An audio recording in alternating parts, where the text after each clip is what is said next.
पहुंचे मुख्यमंत्री योगी आदित्यनाथ।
अधिकारी को अलर्ट कर दिया गया ताकि राहत सामग्री समय पर वितरण की जा सके।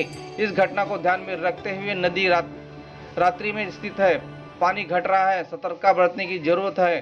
कटान तटवर्ती इलाकों में हो सकता है कि सिंचाई विभाग इस पर ध्यान दे और हर साल में पठानों को सिंचाई विभाग के अधिकारी इसकी कार्य योजना भी धन की कोई भी कमी नहीं। बाढ़ की पीड़ितों की मदद के लिए जनप्रतिनिधियों को चढ़ बढ़कर भाग ले रहे निवेश किया गया है। कुल परिवारों को मिलकर राहत सामग्री वितरण करें। राहत शिविरों में महिलाओं की सुरक्षा महिला सिपाही करे। स्वास्थ्य और पशुपालन विभाग को मेडिकल टीम के प्रभावित गांव में तैनात रहे। पशु के चारों की व्यवस्था कर ली गई है। इस गांव को देखने के लिए 24 घंटे में रहने के दौरान जिला प्रशासन के साथ साथ कोरोना वायरस ने जो सराहनीय कार्य किया उस पर तय की गई। हम लोग बाढ़ का भी सामना कर पाने में सक्षम हैं।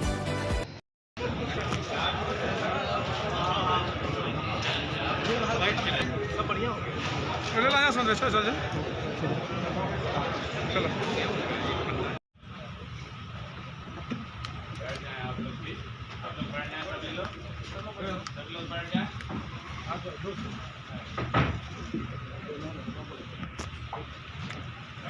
अरे भाई साहब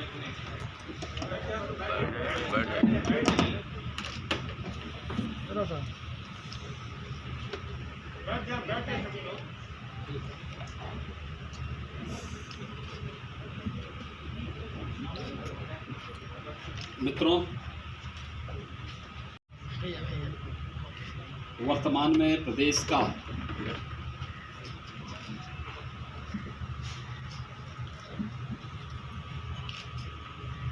गंगा नदी के तटवर्ती कुछ जनपद बाढ़ से प्रभावित हैं। 24 जनपदों के 600 से अधिक गांवों में बाढ़ का प्रभाव पड़ा है। ये बाढ़ प्रदेश के अंदर हुई बरसात से कम राजस्थान मध्य प्रदेश में और हरियाणा से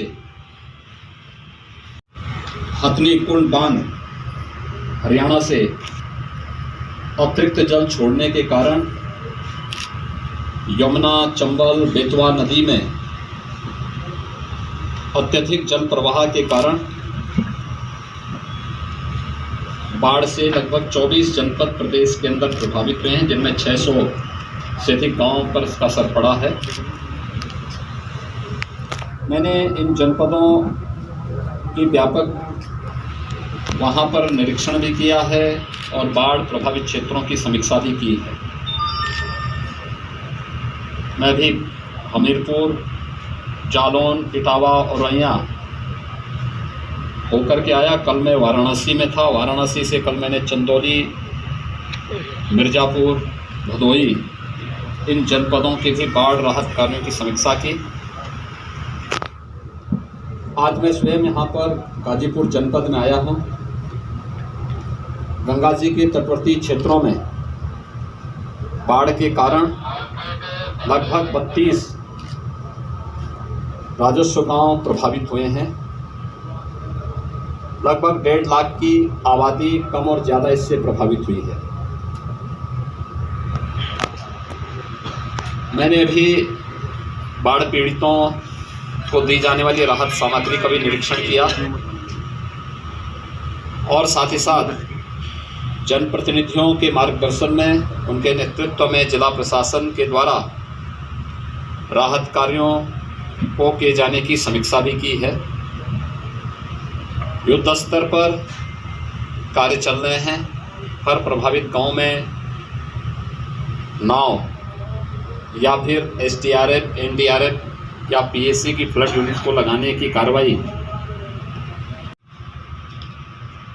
जिला प्रशासन को स्पष्ट निर्देश दिए गए हैं कि हर एक प्रभावित गांव के लिए एक नोडल अधिकारी की तैनाती जो पहले से है उसका और पुख्ता किए जाने की आवश्यकता है। राहत सामग्री पर्याप्त मात्रा में वितरित किए जाने की आवश्यकता है और समय पर किए जाने की आवश्यकता है। इसके अलावा इस बात को ध्यान में रखने की आवश्यकता है कि नदी रात्रि से स्थिर है और अब धीरे धीरे करके पानी घटता हुआ दिखाई दे रहा है। इस समय सतर्कता बरतने की आवश्यकता है। कटान नदी के तटवर्ती क्षेत्रों में हो सकता है, तो सिंचाई विभाग के अधिकारियों को इस बारे में निर्देश दिए गए हैं कि वे इस बात को सुनिश्चित करेंगे कि कटान अवरोधक कार्य उन क्षेत्रों में जहां पर संभावित कटान की आशंका है वहां पर इस कार्य पे धनराशि की कमी कहीं नहीं, इस कार्य को तत्परता के साथ वहाँ संपन्न करें। जनप्रतिनिधि राहत कार्यों के साथ बढ़ चढ़ करके भाग ले रहे हैं। सुरक्षित माहौल में वे उन सभी पीड़ित परिवारों से मिलें, बिना भेदभाव के सबको राहत सामग्री का वितरण करें। पुलिस विभाग से निरंतर पेट्रोलिंग करने, राहत शिविरों में रहने वाली महिलाओं और बालिकाओं की सुरक्षा के लिए महिला आरक्षियों की तैनाती करने, स्वास्थ्य विभाग और पशुपालन विभाग को भी इन सब कार्यों के साथ जुड़ने के लिए कहा गया है और वे सभी युद्ध स्तर पर स्वास्थ्य विभाग से न केवल मेडिकल की टीम हर प्रभावित गांवों में और शिविरों में तैनात करने के लिए निर्देश दिए गए हैं, बल्कि